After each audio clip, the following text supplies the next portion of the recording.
మా అమ్మకి ఎప్పుడు షుగర్ ఎక్కువే ఉంటుంది. ఎన్ని ఇన్సులిన్ చేసినా ఎలా అయినా షుగర్ ఎక్కువ. అలాగే కాళ్ళకి 2-3 సార్లు కూడా పెద్దగా ఆపరేషన్ జరిగింది, కానీ త్వరగా తగ్గిపోయాయి. కానీ ఒక 10 రోజులు 20 రోజులు ఎప్పుడు మా హాస్పిటల్లో ఉండేవాళ్ళం. అవి ఎప్పుడు చిన్న బొబ్బలు రావడం, పెద్ద ఇన్ఫెక్షన్లు అయిపోవడం, మళ్ళీ ఆపరేషన్ చేయడం.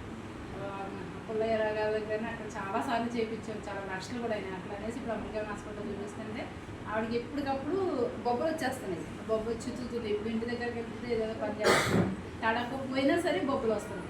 అయితే మన ఈ మధ్యన కూడా అమెరికన్ హాస్పిటల్లో జాయిన్ చేస్తే బొటనీకి వచ్చింది.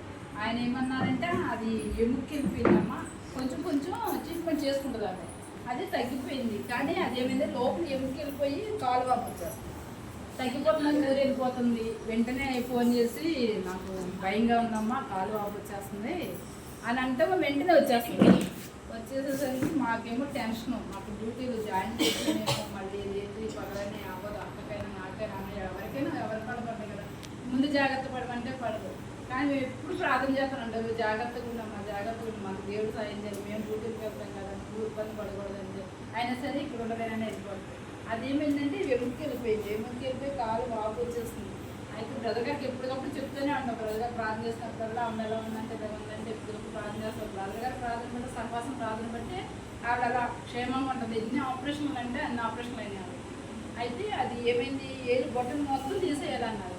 తీసేయాలంటే ఎట్లా ప్రభావ ఏది తీసేస్తే చెప్పేసుకుంటారు కాదు కదా, నడవడానికి అసలు బయట నుంచి కిందకి రావాలని చాలా దుఃఖపడ్డాం అసలు అక్కడ.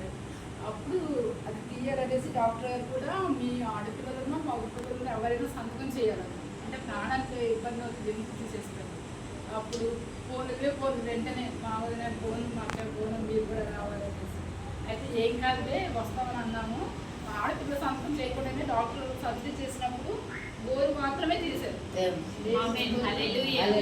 ఇంకా డాక్టర్ గారు చెప్పి వెంటనే వీడియో తీసి చూపించి అమ్మ ఏడు మొత్తం తీయదు వెళ్ళలేదు అంటే స్కానింగ్ అయితే కనిపించింది, 7 వరకు వెళ్ళిపోయినట్టు, బొట్టలేదు అక్కడ వరకు వెళ్ళిపోయినట్టు. అయితే ఏమీ అవ్వలేదు, ఆ గోరు మాత్రమే తీసామమ్మా, లోపల కొంచెం తవ్వంటే అది తీసాము, ఏమి అవ్వలేదు, త్వరగా పంపించేస్తాం, తగ్గిపోతాను. దాన్ని బట్టి దేవుడికి వందనాలు. బ్రదర్ గారు వచ్చి కూడా ప్రార్థన చేశారు. 3 రోజులకి మరి వెంటనే ఇంటికి పంపించేశారు. కానీ కొంచెం హాస్పిటల్ అంటే మరి పొద్దున నేనేమో నైట్ ఉండడమో, అక్కేమో పగలు ఉండడమో, అన్నయ్య మధ్యలో చూసుకోవడం చాలా కష్టపడ్డారు. ఆయన ఈ తర్వాత పోయిన సంవత్సరం కూడా మోషన్స్, ఆవిడకి ఎప్పుడు మోషన్స్ ఇన్ఫెక్షన్, అసలు 3 సార్లు కూడా మరణాపాయానికి వెళ్ళి వచ్చింది.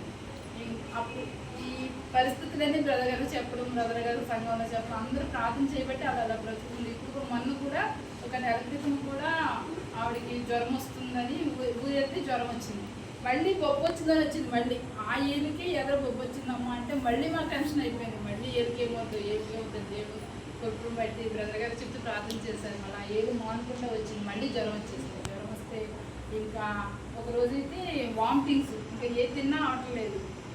ఆడపిల్ల ఆటను తీసుకొచ్చి సిలిండర్ పెట్టించి అన్నీ చేయించాం. అయినా సరే ఆ రోజు ఏమైంది, లోపల పసరు లాగా ఉంటుంది కదా, అది పసరు సిలికారంతా నాకు పడదు. ఆ పసరు కక్కి లోపలికి వచ్చి కొడుకుని పోయి వణుకు వచ్చేసి భయం వేసిపోయింది. ఇక ప్రాణం లేనంత మాత్రం అట్లా అనిపించింది. మళ్ళీ ప్రార్థన చేసుకున్న ప్రభావ ఏంటనేసి ఇక వెంటనే ఫోన్ చేసినాక ఇంటికి వచ్చేసి తీసుకెళ్దాం అనుకుంటే అమ్మ ఎట్లా ఉందంటే కొంచెం పర్వాలేదమ్మా, పర్లేదు అంటుంది. కానీ మాకు భయమే. ఈఎస్సీ తీసుకుని అక్కడి నుంచి వేరే హాస్పిటల్కి తీసుకెళ్దామని ప్లాన్ చేసుకున్నాము. తర్వాత దేవుడి దగ్గర బట్టి అలా పడుకుని మేము ప్రార్థన చేసాం, అలా పడుకుని ఇంకా తెల్లారికి ఇబ్బంది లేకుండా తగ్గిపోయింది. అది టైఫాయిడ్కి వచ్చింది. టైఫాయిడ్ అంటే మెడిసిన్ ఎక్కువ ఉండడం వల్ల ఆవిడకి కొంచెం పడలేదు. అది దేవుడి దగ్గర బట్టి స్వస్థత ఇచ్చారు. బ్రదర్ గారు ప్రార్థన చేశారు, సిస్టర్ గారు ప్రార్థన చేసిన చీకటి